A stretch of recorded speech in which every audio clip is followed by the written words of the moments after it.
你家的墙壁跟天花板也出现油漆剥落的问题吗？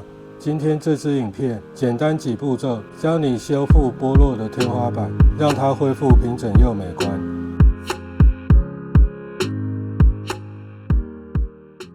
各位朋友大家好，我是阿宝。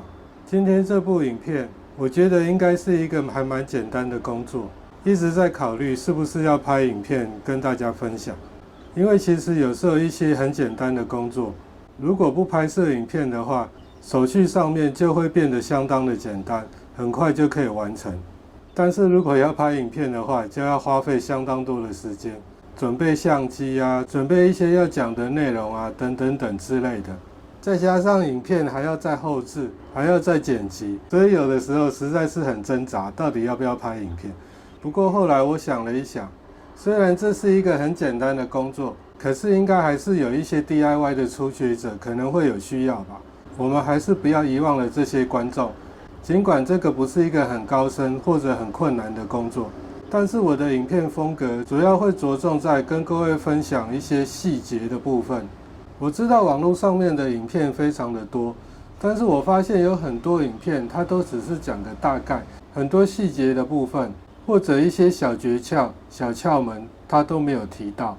所以我在制作影片的时候，我会把我自己在操作过程中遇到的困难，或者一些小窍门，都放在影片里面。这样子就是希望大家不要走一些冤枉路。麻烦各位订阅、开启小铃铛、按赞、分享我的影片，也欢迎各位使用荧幕下方的超级感谢，给阿宝抖内一下，请阿宝喝杯饮料。这样子是对阿宝频道最好的支持与鼓励哦。今天大致上会用到的一些东西，这个是砂纸，大概120号的就可以了。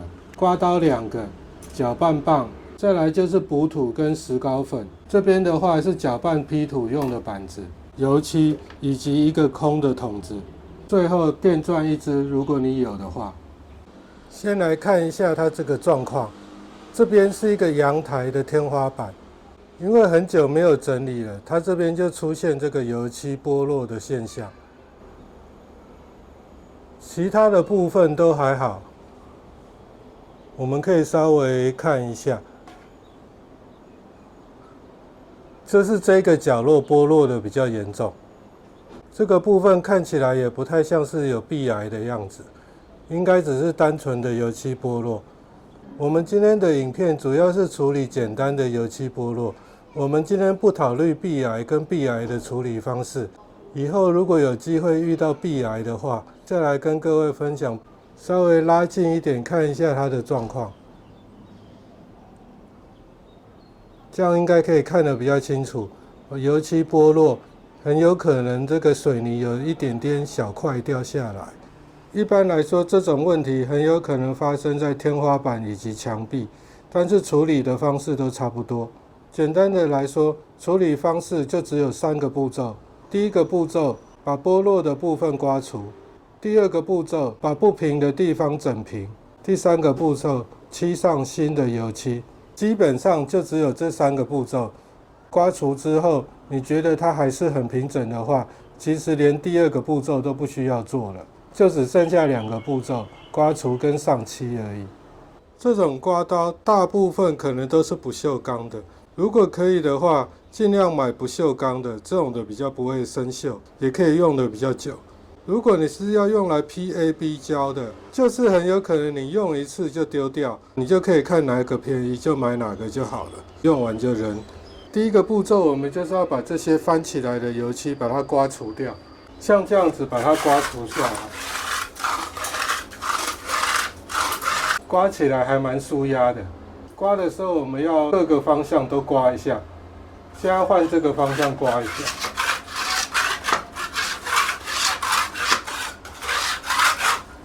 这样子才能刮得比较干净。各位一定要注意，站的时候你千万不要站在正下方啊，会搞得你满头都是，最好离远一点。稍微把刮下来的东西清理一下。现在我们大致上刮完了，这个地方稍微就有比较不平整，大致上是没有大块的水泥剥落，因为这是天花板，你如果懒得补，不想补也没有关系。如果是标准的做法的话，我们会再用P土把它填平。我们现在就是第二个步骤，把它补平。P土的部分，我们大概需要一个板子，不一定要专用的板子，一般的木板也可以。然后我们要准备这个P土，这个一包大概是40块左右吧。再来准备这个石膏粉，这个是石膏粉哦，不是石灰粉，你不要买错了，不是韦小宝用来攻击别人的那种石灰粉。石膏粉的目的主要是要让这个P土它能干得比较快，所以你石膏粉如果加的越多，这个P土就会干得越快。这个没有固定的比例啦，多试验几次你大概就知道要加多少。刮刀要2支比较好用，因为有的时候刮刀上面会有一些残留，残留的话你可以2支刮刀互相的刮，就可以把上面残留的部分弄下来。因为我们要补的面积不是很大，而且我们的坑洞也不是很大，都是浅浅的而已，所以我们其实不需要很多啦。你可以多挤一点，反正这个也没多少钱，多出来的就丢掉，不要没关系。这个剩下的P土像这个样子，头部塑胶袋的地方把它反折，用橡皮筋捆好，这样子放个几年，它都还不会干，都还可以再使用。补土这个部分可以先把它这样子压平，压平之后我们就石膏粉把它撒在这个上面，再用刮刀去把它搅拌，然后这个一定要搅拌均匀，也要注意一下不要加太多，加太多的话很有可能会干得很快，你还没有补好它就已经干掉，你就没办法补了。你加的越多，你会感觉到这个P土呢越硬。搅拌好的话，把它弄在这个边上，等一下会比较好使用。我刚刚说这个刮刀上面会有一些残留，你可以用另外一支刮刀来这样子刮，这样就会比较好刮，有点像早餐店人家在那边煮汉堡肉的感觉。不知不觉天又快黑了，已经5点多了，我们要加快动作了。本来今天下午2、3点就开始准备拍这个影片。其实工作的时间没花多少，都是在这边准备拍片的器材啊之类的东西。我们用刮刀在这上面刮一点补土，然后直接按在这个需要补的地方，按上去，然后再把它拉过来，按上去再把它拉过来。刮刀拿的手势可以这样子，大拇指在这边，后面这3支贴着这个铁片。这样子刮的话会比较有力，不会说这个刀片软绵绵的。我们就把这边稍微补一下，虽然没有说很大的坑洞，不过我们就把它补平了。这边影片示范就是标准的处理方式啊。如果你觉得坑洞不是很明显，或者觉得这个地方很角落，别人都不会看到，其实不补也没有什么关系。现在过了差不多1个半到2个小时，我们来检查一下，P土的部分差不多都干了。因为P完还是稍微会有点不平，如果你没有电动工具的话，我们可以用这种研磨块或者这种砂纸来把这个刚刚补土的地方把它弄平。因为我这边有砂纸机，所以我就使用电动工具来处理。我之前也有开箱过很多只砂纸机，有兴趣的话可以到我的频道里面看一下。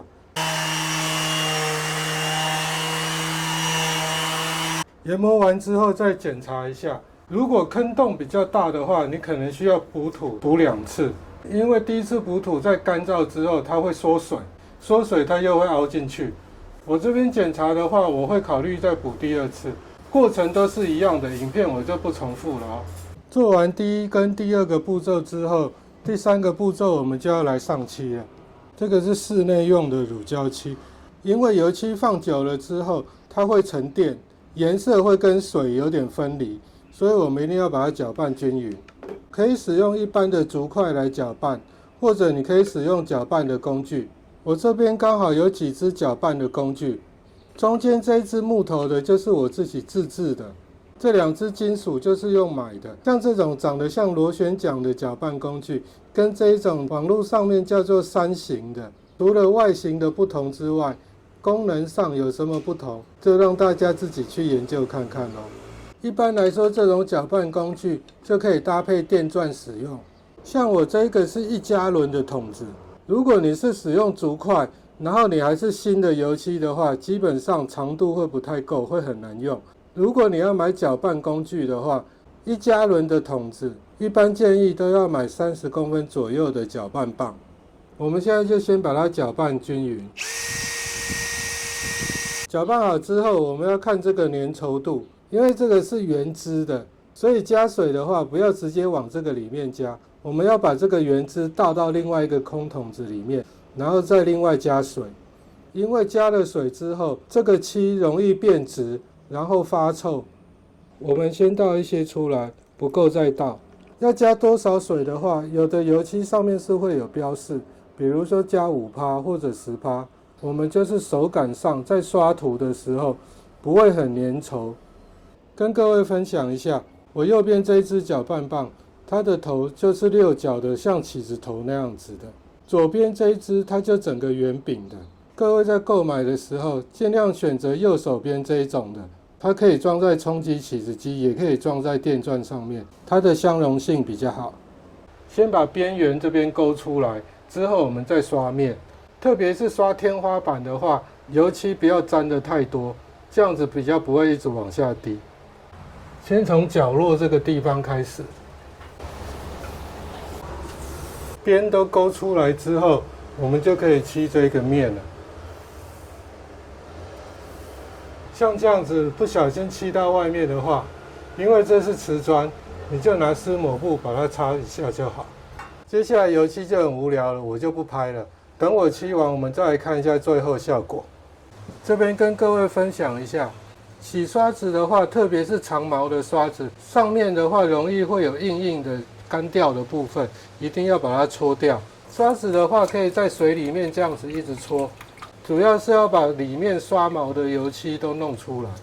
另外，你也可以倒过来，用水直接往里面冲。总之，如果这个刷子你下次还想要再使用的话，刷毛上面的油漆一定要清洗得非常干净。特别是如果里面的刷毛有油漆硬掉，你那只刷子基本上就很难用。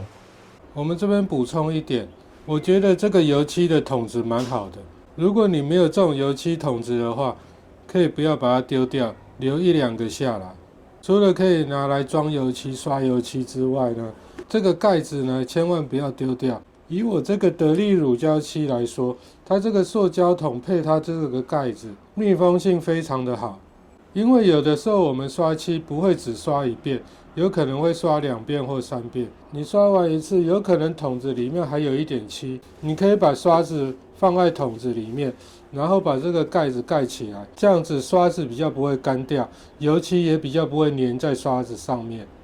记得盖的时候，这个盖子一定要盖好，它一定要按下去让它密封住。我现在基本上已经完工了，我们来看一下它这个效果。